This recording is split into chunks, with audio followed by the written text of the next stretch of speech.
Asinkulamusizaako nnyo mukwano gwange yonna gy'osinza obba ng'otuwuliriza weebale kwekuumira ku mayengo gano aga Yugi Updates TV. Mawulire si malungi eri abayeekera ba M23 abava mu Eastern Democratic Republic of Congo gwe mukwano gwange ali eyampuliriza. Mawulire si malungi lwaki? Oli ku Yugi Updates TV kw'osinza obba ng'otuwuliriza weebale kwekuumira ku mayengo gano. Gwe yenna atannatweyungako nja kusabukkirire wansi olw'ekigambo subscribe kikoneko obeere ng'otweyungako ddala naye teweerabirako na mukadde naggambye akadde ako kakuyamba nnyo okujjukiza notification message okubanga waliwo information eyingidde. Wabale mu diaspora mbalamusizzaako nnyo nammwe abali mu bitundu byonna eby'enjawulo gy'osinza obba ng'owuliriza ng'otuninze in Yugi Updates TV mbaagala nnyo. Mwebale kujja mu comment section, mwebale kulikinga, mwebale kusharinga, mukozi kyamaanyi nnyo okuyimirizaawo amayengo gano gwe mukwano gwange ali yampuliriza. Kakati nno bwe njogerera mawulire si malungi eri akabinja k'abayeekera akaba M23. Lwaki? Democratic Republic of Congo government erina enteekateeka gy'ogikiikinga out mu ngeri eno wammanga. Tulaba nga eggwanga erya Democratic Republic of Congo government lyagala okuba nga ligikiikinga okuva mu mineral sources zonna. Jjukira nti nno we baba wambako mineral sources ne bateekawo mineral security deals, kitegeeza abayeekera bano baba balinnye ku nfyete. Kati tulaba nga eggwanga erya Democratic Republic of Congo government yaayo egenda maaso n'okukaatinga deals, mineral security deals n'eggwanga erya US gwe mukwano gwange ali eyampuliriza. Kino nno okiraba ng'ekintu ekinafu n'ekijja kuba nga kiyambyeko nnyo saako n'okunafu y'abayeekera bano aba M23. Lwaki? Tujjukira nti nno ennaku eziyise emabega okujjukizaako akatono amawulire agafuluma mu Daily Changes galaga nti nno Democratic Republic of Congo yakozeemu enkyukakyuka ne United States government era n'ekigendererwa ekyokuprovidinga security mineral mu okukatinga security deals. Aba government officials ab'eggwanga erya Congo bagambye media nti eno move ezze masekatinga violence egenda maaso mu East African countries, naddala abayeekera ba M23 nga bagenze maaso n'okuba nga basalako territories ne areas ezirimu ebyobugagga omuli gold, coltan ne minerals ez'omugaso endala ezikozesebwa mu kumanufacturinga electronic gadgets. Bino ng'ezimu ku mineral sources ezo zisaliddwako akabinja k'abayeekera ba M23. Kigambibwa okuva we baatandika okusalako Democratic Republic of Congo ekitono ennyo nga abantu 700 be baakabanga bafiira mu lutalo luno. Okusinziira ku Democratic Republic Congo government 10,000 bagenze maaso n'okubanga badispressingibwa nga bagenda bawaŋŋanguka, abamu beesanga nga ne gye bali tebamanyiiyo. Newankubadde tewali details amala kuba officials okupropoozinga deal eno n'eggwanga erya US, details amala tannafuluma, naye abaregistrars abakuva mu Democratic Republic of Congo balabika nga abayina essuubi ery'amaanyi nti US saako ne Donald Trump bajja kudeployinga amagye gaabwe gayambeko okucontaininga conflicts ezigenda mu maaso, basobole okuba nga bakyusa rights eziri mu mineral baprovidingamu kibayise right to the minerals, eddembe eri ebyobugagga binaava mu Democratic Republic of Congo. Banalitics bagamba newankubadde kiri anikiriya tekinnategereka nti oba alliance bajja kwatagana ne US ab'omukago bano, kubanga Donald Trump o America yatonzeewo kye bayita first policy, era okuva eri mu Washington DC bajja kwetaaga okulaba nti eiza bateekinga less oba bakiteekamu omukono okulaba nga bagenda n'oku-approachinga ku ddiiru eno n'eggwanga erya Democratic Republic of Congo.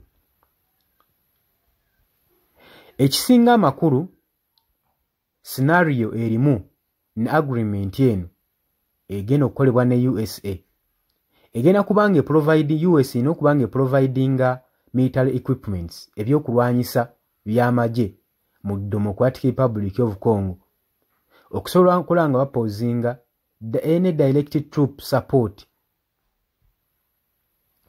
Daniel Van Dalen, senior analytics okuva mu South Africa, abesinga mu security intelligence firm, agamba eno nno kano kabonero kalaga risiki kuba ku risikinga. Ba observers abava mu Democratic Republic of Congo bagamba DRC yagenze maaso n'okubanga inspiringibwa kwegamba ng'esikirizibwa ng'ejubisibwa ne Washington proposal ey'okusupportinga Ukraine mu lutalo lwayo olwegenda maaso n'okulwadagana n'eggwanga erya Russia basobole okubanga bafuna change for the mineral deal nabo. Proposal eno Aikivin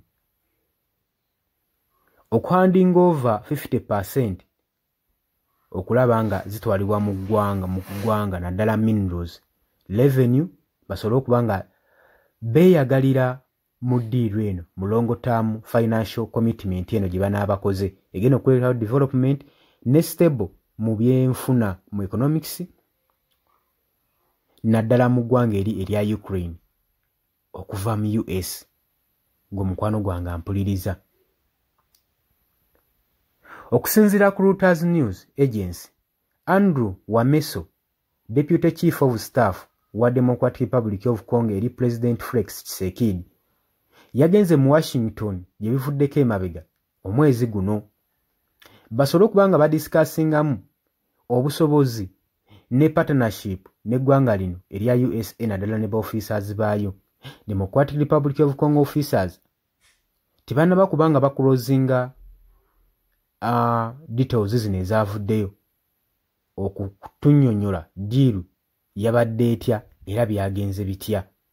Wabula tukimanyi bulungi nti Ukraine ne Democratic Republic of Congo beetaaga security partner basobole okubanga bawangula entalo ze balimu.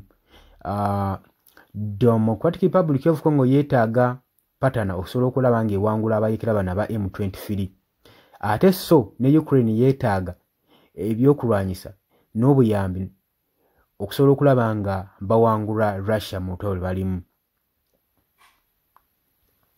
Sokka w'olaba Democratic Republic of Congo yo yeetaagira ddala kubanga erina obubinja bw'abayeekera obugurupu bungi bweranga 100 bwetasobola kubanga ekontrolinga ate era nga tesobola na controllinga mines mu ggwanga lyayo olw'ensonga nti nno obuyinja bw'abayeekera bungi nnyo mu ggwanga eryo. Jjukira nti nno eno ye resource rich country etera okubanga emanyikiddwa ng'okuproducinga tin, tungsten, titanium saako ne gold. Minerals zino zeeyambisibwa era zikolektingibwa as filittigi okubanga zikozesebwa mu production efulumya electronics ebyamasannyalaze, defensive equipments, electronic vehicles, emmoloka ez'amasannyalaze ne technology omulala mungi nnyo nga bino byonna biva mu ggwanga erya Democratic Republic of Congo okusinziira ku nature yaayo ne resources yaayo. Babalirira nti bavaamu wase nga trillion dollar 24 ng'omukwano gwange ali eyampuliriza. So kitegeeza ki nti America erina okukkiriza n'ekatinga deal n'eggwanga erya Democratic Republic of Congo basobole okubanga basekiwalinga mineral sources rich territories ezisinga abayekera zibagenda mu maaso n'okuwamba. Kitegeeza nti n'abayekera bano bagenda kuba tebalekeddwawo mukisa naddala mu territories singa USA n'abeezeetaaga.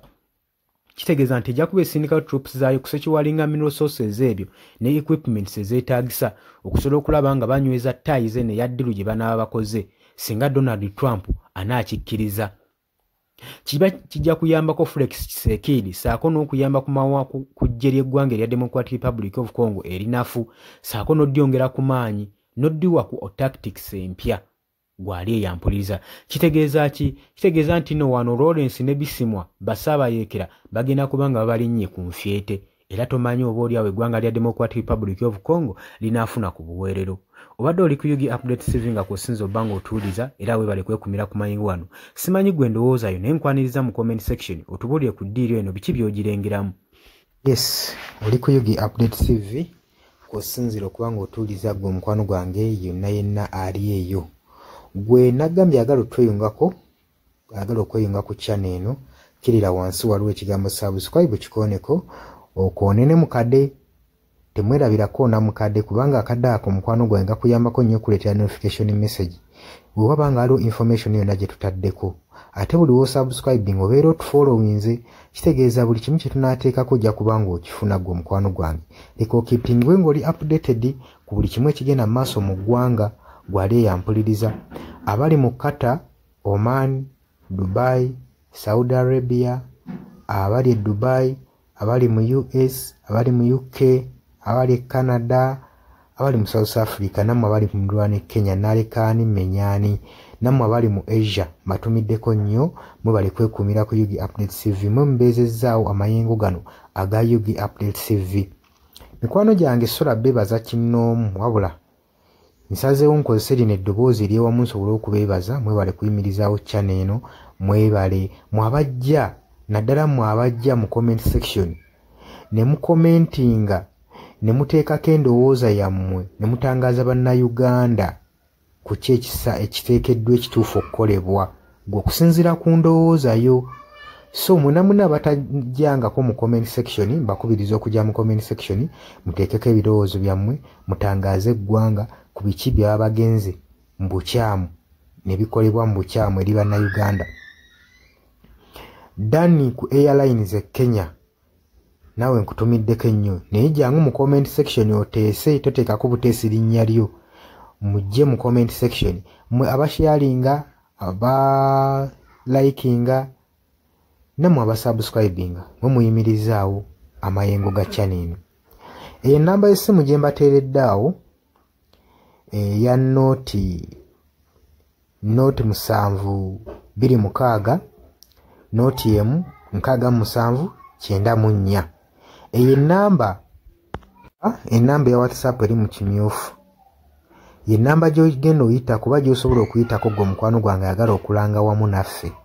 Ng'alina bizinensi yo ng'ogyagala tugikulangire nga wandyetaaze ogikulangira. Eyo ennamba gy'oba oyitako ku WhatsApp osobole okuba nga naye bizinensi yo gikuba abantu tugikulangire gwe omukwano gwange ali eyo ampuliriza. Ne ngenda mu maaso n'okulabula abantu ku biki ebigenda mu maaso mu ggwanga naddala ng'akalulu kano aka 2026 katuukuse kengedde. Kati buli muntu alina kubeera vigilant, olina kubeera bulindaala oleme kutunda mwoyo gwo omukwano gwange. Waliwo abatunda emyoyo gyabwe olw'M1,1500 sukaali. Gwe beera ng'omanyi akaseera we kanaatuuka akakuba ballot paper, beera nga manyi omuntu ng'omanyi omuntu ogw'ogenda okuwa, gw'ogenda ottiikinga, gwe gw'olaba asobola okukulaakulanya ekitundu kyo constituency yo, gw'olaba agenda otwala eggwanga mu maaso. Bannange tusibwa nnyo akatambaala mu mutwe mu biseera nga bino. Newankubadde obwavu babubalumizza mutya, totunda mwoyo gwo ku lw'akantu katono, wabula saasira ku ggwanga lyo, osaasire ne ku zadde lyo, osaasire ne ku future weenaabeera. Lowooza ku by'emu maaso. Weewaawo abamu muyinza okulowooza ng'ebyo batabakwatako nga tebikwatako, naye ensobi yonna yonna ekolebwa eiza relative, sengaawo, maamawo, kojjaawo, biyinza otutuuka ng'ekyo ekizibu gwe kyetooloddeko ate olaba ebikwatirako biyinza otutuuka esa ne byetooloola ne bifundikira nga bikkutteko gwe omukwano gwange ali eyo. So kyenva nkubiriza baganda bange mwenna bali ku Yugi Update TV ogenda maaso n'okusharinga information eno. Baganda baffe beebeereremu ate era baleme kutunda mwoyo gwa ggwanga, babeere nga batambulira ku mazima, nga bayimirira ku mazima, nga bayimirirawo ku lw'eggwanga lyaffe erijja mu maaso, ku lwa future y'abantu baffe n'eggwanga lyaffe mu maaso, kubanga buli muntu ekigenda mu maaso kati akiraba. Bw'atalaba kigenda mu maaso nkakasa obeera muzibe. Ate era ne muzibe naye alina byawulira ebimukyemula omutima, kati n'amanya nti no mu ggwanga mulimu kino.